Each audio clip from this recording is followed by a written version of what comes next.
folklore of stock of Suantraí Íosa. You're very welcome. And this evening, we're looking at the readings for tomorrow, the 13th of February, the 5th Sunday of the year, beginning with the prophet Jeremiah. And the prophet Jeremiah has a lovely image that the person who's living in union with God is like a tree on a riverbank.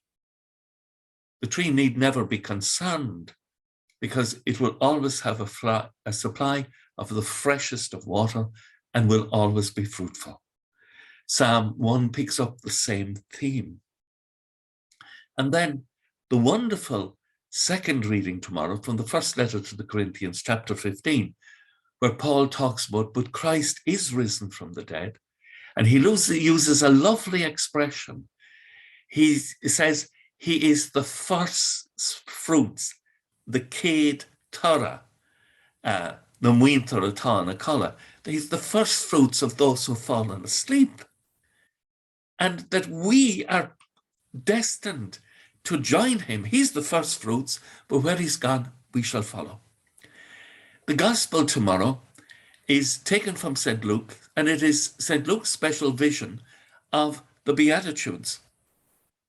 And in it, he makes us aware that it's possible for us to lose our way in wanting to be happy always.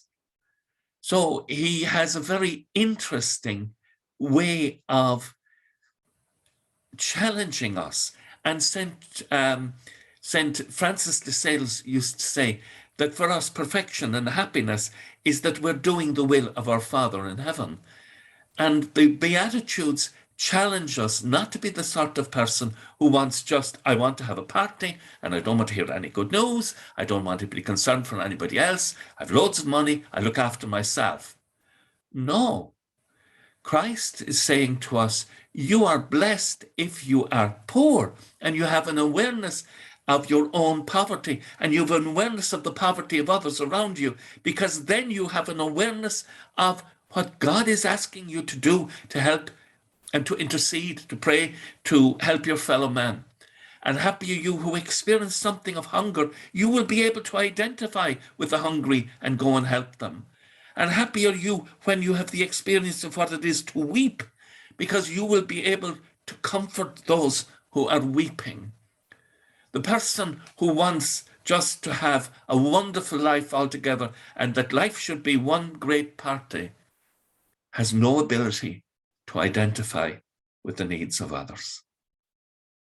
It is a curse to live that kind of a life, because you will never find the perfection that comes in the will of the Father. And we know the will of the Father by listening to the Word of God. Christ has mediated through his very presence on this earth and through the living gospel. Alive. The Word of God is a two-edged sword. It's alive, we're told in the letter to the Hebrews, and it brings life to us.